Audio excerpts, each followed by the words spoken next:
যদি নিজেকে খুব বড় তোপ মনে করো কেউ, তাহলে এই অঙ্কটা করে দেখো। নমস্কার, শুভ সন্ধ্যা। আজকে নিয়ে চলে এসেছি একটি গ্রুপ ডি এক্সামের ফুল মক টেস্ট।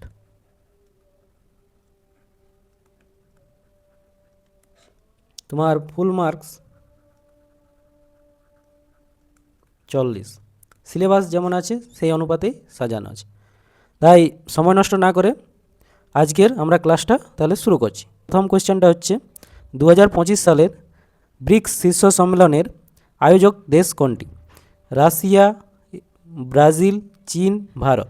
তো এটার সঠিক অ্যান্সার হচ্ছে বি, ব্রাজিল। ব্রাজিলের তোমার একটা শহর আছে যেটা হচ্ছে রিও ডি জেনিরো। এইখানে তোমার এই সম্মেলনটা অনুষ্ঠিত হয়েছে। 2 নম্বরটা কি আছে? ভারত প্রজাতন্ত্র হওয়ার আগে ভারতের শেষ গভর্নর জেনারেল কে ছিলেন? এ জওহরলাল নেহরু, বি প্রফুল্লচন্দ্র রায়, সি বিধানচন্দ্র রায়, আর ডি চক্রবর্তী রাজা গোপালচারী। এটার সঠিক অ্যান্সার হচ্ছে ডি চক্রবর্তী রাজা গোপালচারী।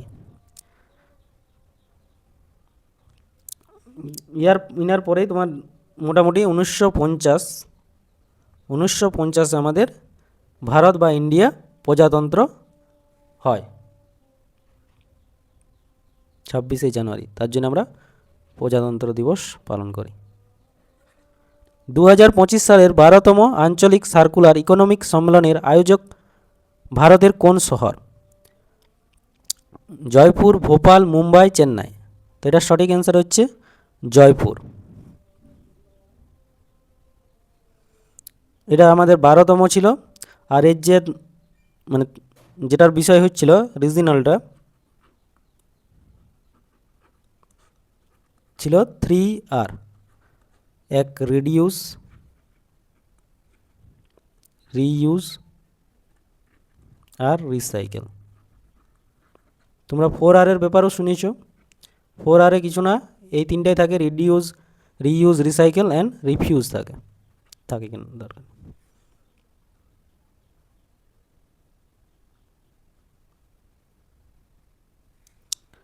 4 নম্বরটা কি আছে? 2025 সালের ইউরোপীয় নেতাদের শীর্ষ সম্মেলনের আয়োজক দেশ কোনটি?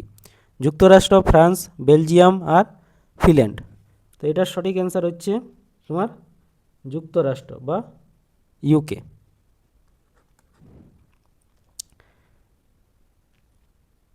এখানে তোমার সিজ ফায়ারের ব্যাপারে হইতেছিল, ইউক্রেনের যে সিজ ফায়ার হবে সেটার জন্য। তারপরে এটি কি আছে?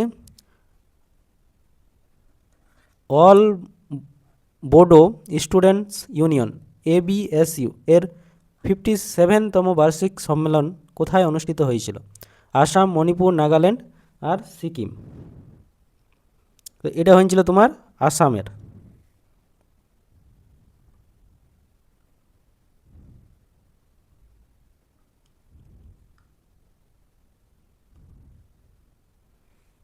আমাদের 6 নম্বর এটা কি আছে তোমার? মন্টিনিগ্রোর পেট্রোভাকে 2025 সালে বিশ্ব জুনিয়র দাবা চ্যাম্পিয়ন কে হয়েছিলেন? Nihal Sarin, B Pranav Venkatesh, C Ankit Rajpara, D Deepak Sinha. তো এটার সঠিক অ্যান্সার হবে বি প্রণব ভেঙ্কটস। ইনি হয়েছিলেন তোমার 2025-এর জুনিয়র দাবা চ্যাম্পিয়ন। এজ ছিল 18 বছর।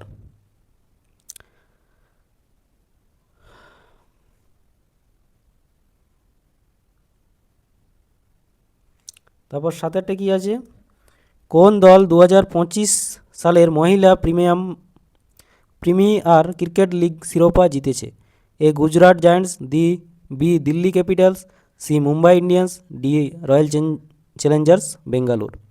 তো এটা জিতেছেন ইন্ডিয়ান্স।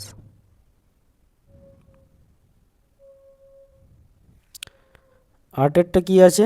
2025 সালের পুরুষ ও মহিলা কাবাডি বিশ্বকাপ কোন দেশ জিতেছে?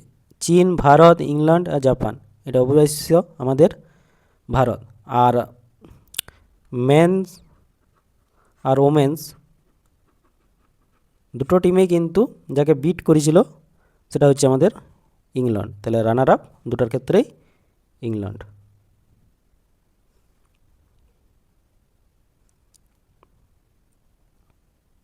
তারপর নয়েরটা কি আছে? 2024-25 সালে কোন দল রঞ্জি ট্রফি জিতেছিল? বাংলা, বীরভূম, রাজস্থান আর কেরালা। তো এটা জিতেছিল বীরভূম, আর রানার আপ ছিল আমাদের কেরালাকে হারায় পড়ে। তাহলে 10 নম্বর এটা কি আছে? 2025 সালের চতুর্থ দক্ষিণ এশীয় সিনিয়র অ্যাথলেটিক্স চ্যাম্পিয়নশিপ কোন ভারতীয় শহরে অনুষ্ঠিত হয়ে হবে লেখা আছে, এটা হয়েছে। তো এটা হচ্ছে আমাদের অনুষ্ঠিত হয়েছে রাঁচিতে, রাঁচির বিরসা মুন্ডা তোমার যে অ্যাথলেটিক্স স্টেডিয়াম ছিল সেখানে। বিরসা মুন্ডা অ্যাথলেটিক্স স্টেডিয়াম,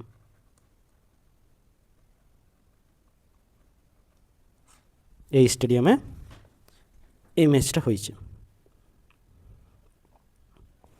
তারপরেটা কি আছে? প্রতি বছর 13ই ফেব্রুয়ারি কোন ব্যক্তির জন্মবার্ষিকী উপলক্ষে ভারতে জাতীয় নারী দিবস পালিত হয়? এ রানী Lakshmibai, B Indira Gandhi, C Kalpana Chawla, D Sarojini Naidu. তো এটার সঠিক অ্যান্সার হবে ডি সরোজিনী নাইডু। ইনি এই ছিলেন ফার্স্ট ইন্ডিয়ান কংগ্রেসের ওমেন প্রেসিডেন্ট।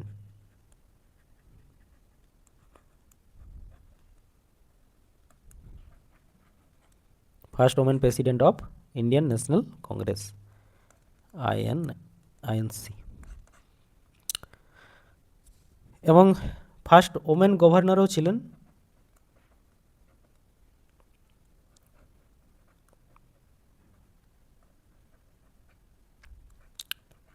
ইন্ডিয়ান স্টেটের।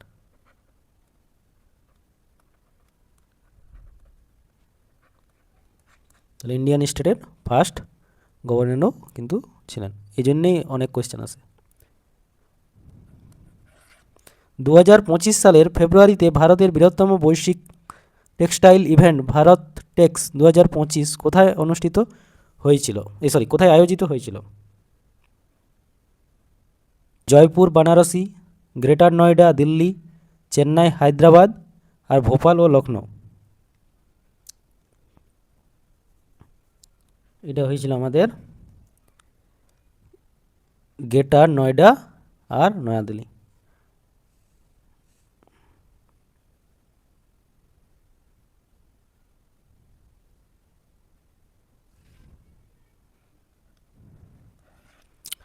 ভারতের সংবিধান ব্যাখ্যা করার চূড়ান্ত কর্তৃপক্ষ নিম্নলিখিত কোনটি? রাষ্ট্রপতি, সুপ্রিম কোর্ট, মন্ত্রিপরিষদ, সংসদ। এটাও কিন্তু ভালো ইম্পর্টেন্ট। তো এটা হচ্ছে আমাদের সুপ্রিম কোর্টের চূড়ান্ত কর্তৃপক্ষ তোমার ব্যাখ্যা করা সংবিধানের। আর্টিকেল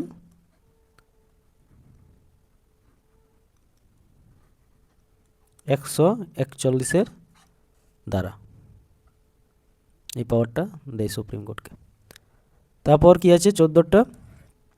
ভারত অর্থাৎ ভারত মানে ইন্ডিয়া অর্থাৎ ভারত ছিল, তো রাজ্যগুলি একটি ইউনিয়ন হবে। উপরের আদেশটি ভারতের সংবিধানে অন্তর্ভুক্ত করা হয়েছে নিম্নলিখিত কোনটিতে? প্রস্তাবনা তোমার এটা হয়েছে 1, আর্টিকেল 1(1)(1) আর্টিকেল 1(1) বলেছে Bharat shall be union of state.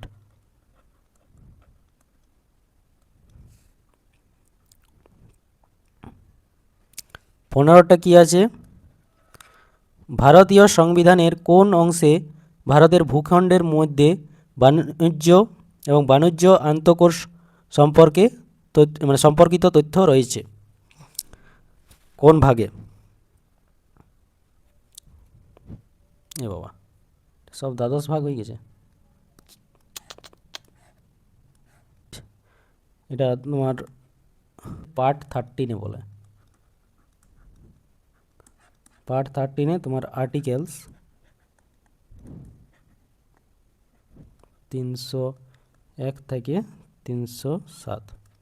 তাহলে এইখানে যে ইয়াটা দিয়ে আছে এটা ভুল আছে, পার্ট 13। তারপরেটা কি হবে? 16টা। প্রথম গণপরিষদের অন্তর্বর্তীকালীন সভাপতি কে ছিলেন? A doctor Rajendra Prasad, B Sachchidananda Sinha, C B R Ambedkar, D Jawaharlal Nehru. যে প্রথম যে অন্তর্বর্তীকালীন সভাপতি ছিলেন সেটা ছিলেন সচ্চিদানন্দ সিনহা, তারপর হয়েছেন ডক্টর রাজেন্দ্র প্রসাদ। এই টেম্পোরারি বেসিসে ছিলেন।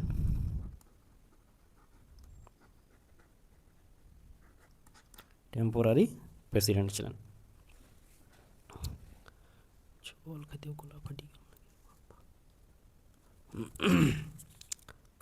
17টা কি আছে?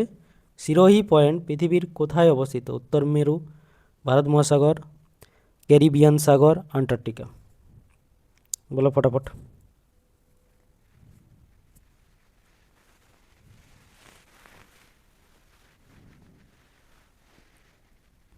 তো এটা ছিল আন্টার্কটিকায়।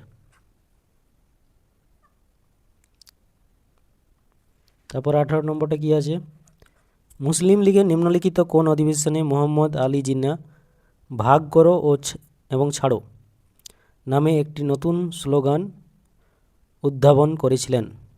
এ লখনৌ অধিবেশন 1931, করাচি অধিবেশন 1933, লাহোর অধিবেশন 1943, আর ডি করাচি অধিবেশন 1943। তো এটা বলেছিলেন করাচি অধিবেশন 1943।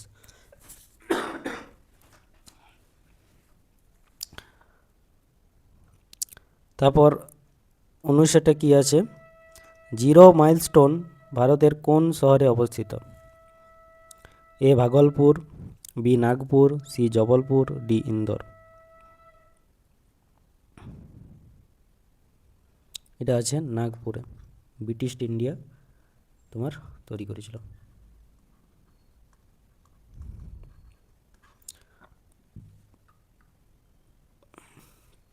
20টা কি আছে? হিমাচল, মণিপুর, কেরালা, মহারাষ্ট্রকে সৃষ্টির সঠিক কালানুক্রমিক ক্রমে সাজাও। তো এটা আমাদের প্রথমে কেরালা হয়েছিল তোমার 1956-তে, তারপর মহারাষ্ট্র 1960-এ, তারপর হিমাচল প্রদেশ 1970-এ, তারপর তোমার মণিপুর হয়েছিল 1971-এ। তাহলে দেখো কেরালা ফার্স্ট, মহারাষ্ট্র, হিমাচল প্রদেশ, মণিপুর, সি। 21-এরটা কি আছে? 21-এর আছে ফটোতে একটি মেয়েকে দেখিয়ে অমর বলল, মেয়েটির মায়ের ভাই হলো আমার মায়ের বাবার একমাত্র পুত্র, মেয়েটির মা অমরের কে হয়? এটা হচ্ছে ব্লাড রিলেশন থেকে। তো এই ক্ষেত্রে যখনই করবে তখন প্রথমে অমর বলছে, অমর আর মেয়েটাকে রাখলে। তারপর কি বলছে? মেয়েটির সম্বন্ধে বলছে নাকি? এই হচ্ছে মেয়েটা, মেয়েটির মায়ের ভাই। তো করো মম হলো তার ভাই, যে কোনো দিকে করতে পারো, ব্রাদার্স এরকম। ভাই হলো আমার মায়ের, অমরের মাকেও নাও, মায়ের বাবার মানে ফাদার এর বাবার একমাত্র পুত্র মানে একমাত্র পুত্র। তাহলে অমরের মা আর এই মেয়েটার মা হয় সেম না হয় বোন, যাই হোক, কিন্তু এরা দুজন কি হচ্ছে?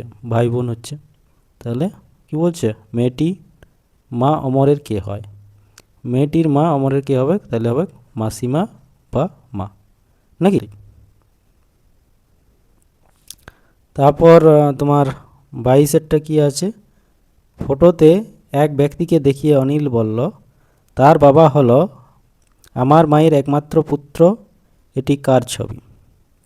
সেম জিনিস অনিল করলো, ফটোতে দিয়েছে একটা ব্যক্তি ওরে, তার বাবা হলো, এর ফাদার হলো আমার মায়ের একমাত্র পুত্র, এর যে মা তার একমাত্র পুত্র, নাকি মেয়েটার বাবা, এটি কার ছবি? মেয়ে বা ছেলেটা তো আমাদেরকে বলে নাই, তাহলে একমাত্র পুত্র মানে অনিলই, তাহলে এটা হবে অনিলের পুত্র, খুব সহজেই করা যাবে। এটা হচ্ছে তোমার 23 নম্বর কোয়েশ্চেন। এটা সিরিজের, আমাদের এই জিজ্ঞাসা চিহ্নতে কি বসবে সেটা আমাদেরকে বের করতে হবে। করো।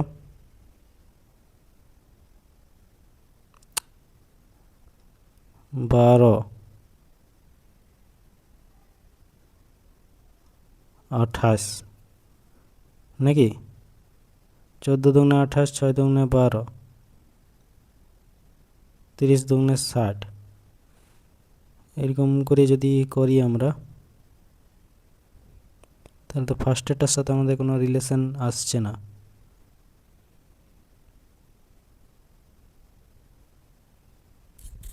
ছয় দুগুণে 12, 14 দুগুণে 28, 30 দুগুণে 60, এই 14টা ডিস্টার্ব করছে, যাই হোক এটা পরে দেখব। পরেরটা কি আছে, 24-এরটা, 1 আছে, 9 আছে, 25 আছে, 49 আছে, এটা সহজ আছে। এটা 1 স্কোয়ার, 3 স্কোয়ার, মৌলিক সংখ্যাগুলোই আছে, এটা 5 স্কোয়ার, 7 স্কোয়ার, তাহলে এরপর হবে 9 স্কোয়ার। এ বাবা, বিজোড় সংখ্যাগুলোরও স্কোয়ারে আসছে, আবার মৌলিকগুলোও লজিক খাটছে।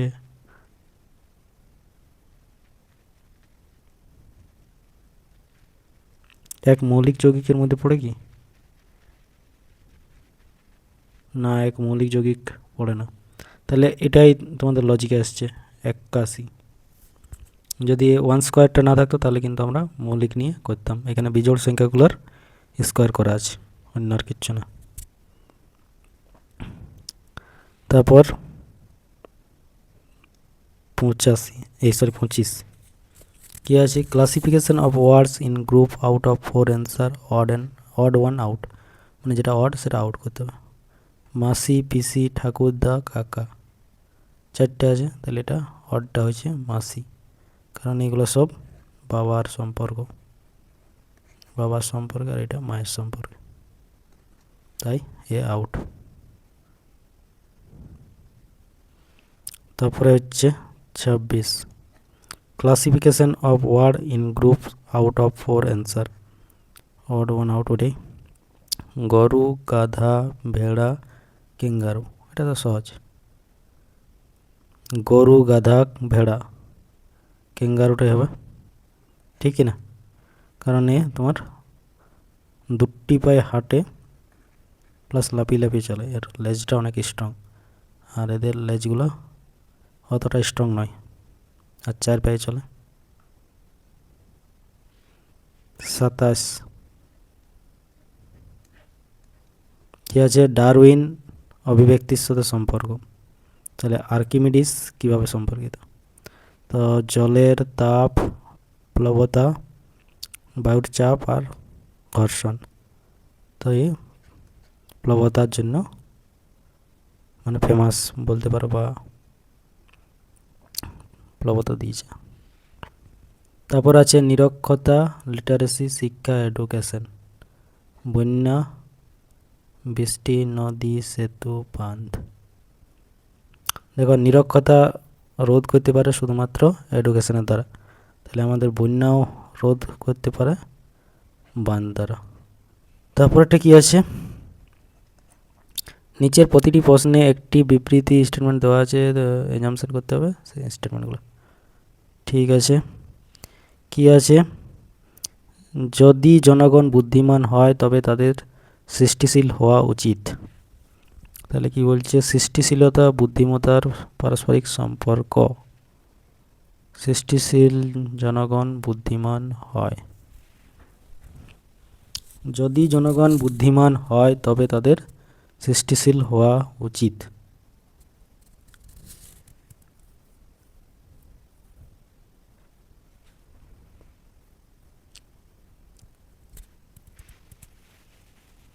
এটা বলে তো দিচ্ছে, এই এক্সাম্পশনটা তো ঠিক। সৃষ্টিশীল জনগণ বুদ্ধিমান হয়, এটাও ঠিক। তাহলে এটা সঠিক অ্যান্সার হবে বি।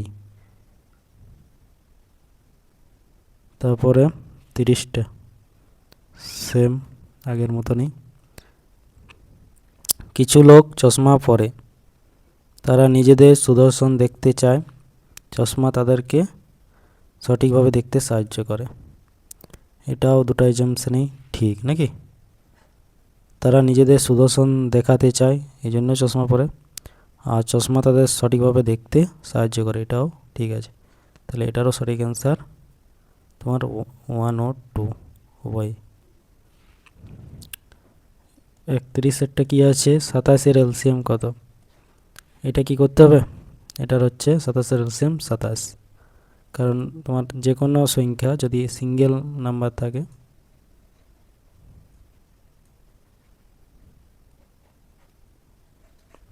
তাহলে কিন্তু তার এলসিএম সেই সংখ্যাটাই হয়। তারপরেরটা আছে 12 আর 18-র এইচসিএফ কত। তো 12 আর 18 এইচসিএফ হচ্ছে হাইয়েস্ট কমন ফ্যাক্টর নাকি। কাটবে কত দিয়ে, চলো 12 করো আর 18 করো।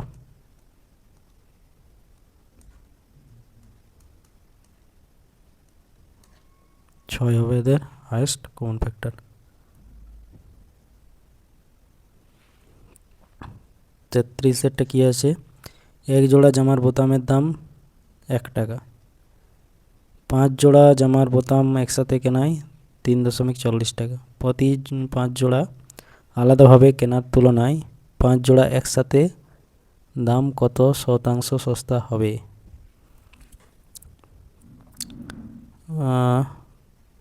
এক জোড়ার দাম হচ্ছে 1 টাকা, তুমি যদি 5 জোড়া এরকম কিনো তাহলে হবে 5 টাকা, আর 5 জোড়া একসাথে যদি কিনো তাহলে পড়ছে 3.40 টাকা। তাহলে আমাদের কত কম দিতে হচ্ছে, তোমার করো 0.61 পয়সা, 0.60 পয়সা ডিভাইড বাই 500 পয়সা করলেও হয় না, 500 পয়সা করতে পারি 100 করে দিই। তাহলে তোমার এটা যদি কাটো 3 5 15, 1 16, 5 2 10, না না না দশমিকটা এখানে আসবে 0.32, তাহলে 0.32 ইন্টু 100 সমান 32%।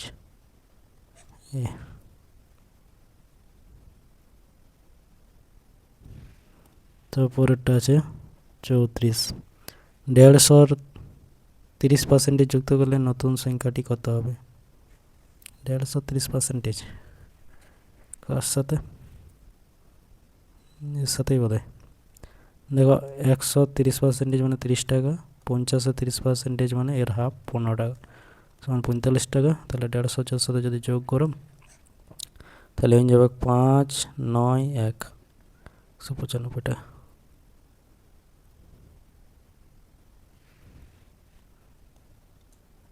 সেটা কি আছে, আর পার্সেন্টেজ হারে সরল সুদ n বছরে PNR/25 হলে আসল কত।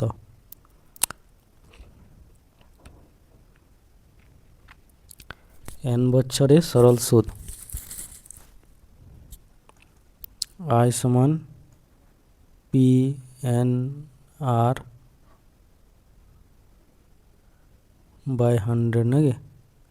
তোমাদের সূত্রটা তো জানো, I সমান পি টি আর বাই 100। এখানে n যেহেতু বছর বলেছে তাই n, কিন্তু আমাদের বলেছে নিচে 25 রয়েছে।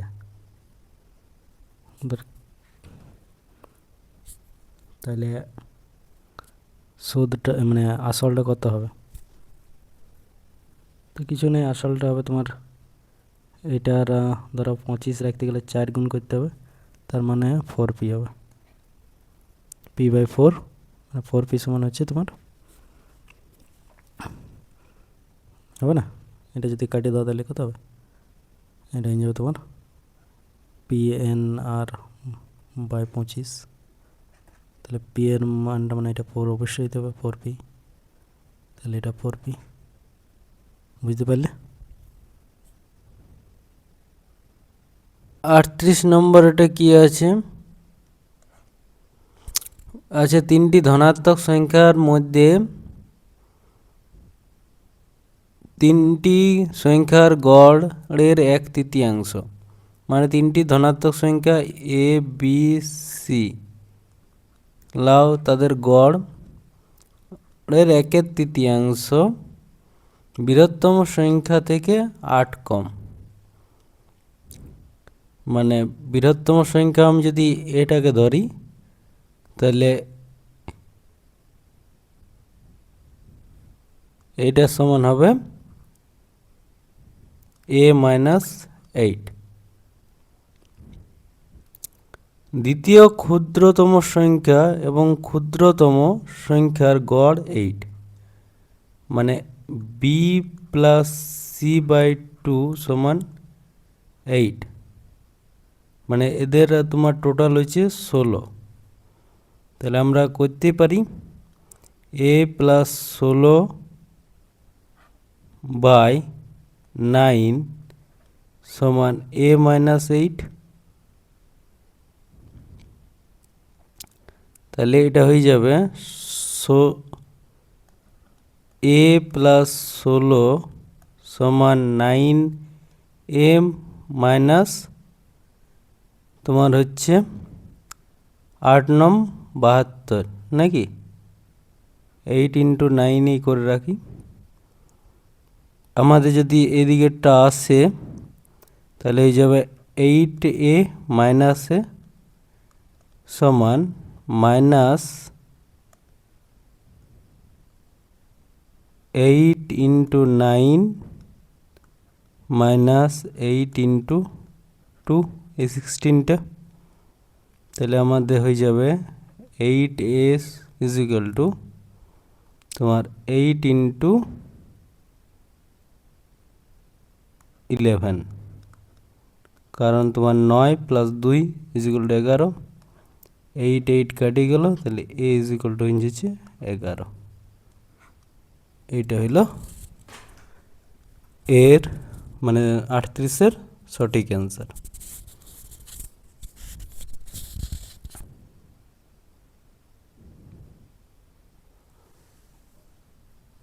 39তম কোয়েশ্চেন কি আছে? 2397 টাকা তিনটি অংশে ভাগ করে যথাক্রমে 2, 3 ও 4 বছর পর প্রাপ্ত সুদ আসলের পরিমাণ সমান। সরল সুদের হার বার্ষিক 5% হলে প্রথম ক্ষেত্রে আসলের পরিমাণ কত? ভাই এটা একটা অঙ্ক, হ্যাঁ? যদি নিজেকে খুব বড় তোপ মনে করো কেউ, তাহলে এই অঙ্কটা করে দেখাও। যদি মাথা না খারাপ হয়ে যায় তাহলে আমাকে বলবে। যাই হোক, এরকম যদি অঙ্ক আসি যায় পরীক্ষার হলে, তাহলে এটাকে ছাড়ে দিয়ে বেটার। আর যদি নেগেটিভ মার্কিং না থাকে তাহলে কোনো একটা দাগ দিয়ে দিয়া। তোমাদের সাথে একটু শর্টকাট দেখিয়ে দিচ্ছি। দেখো কি বলেছে, আমাদের p1 plus p2 plus p3 সমান হচ্ছে 2 3 7 9 নাকি? এটা আছে। আমাদের বলেছে P1 plus P1 into 5 into 2/100 is equal to, শুধু আসলে বলছে তো P2 plus P2 into 3 into 5/100 is equal to, P3 plus P3 into 4 into 5/100 কাটো, এটাই থাকে 10, এটা কাটলে হবে 20, এটা হলে 5 নাকি? তাহলে আমাদের এটা হয়ে যাবে 11P1/10 is equal to 23P2/20 is equal to 6P3/5। দেখো এগুলোর এলসিএম নিলে 20 হবে, আর 20 দিয়ে কাটলে সবই চলে যাবে। তাহলে আমরা সবটাকে 20 দিয়ে গুণ করে দিই।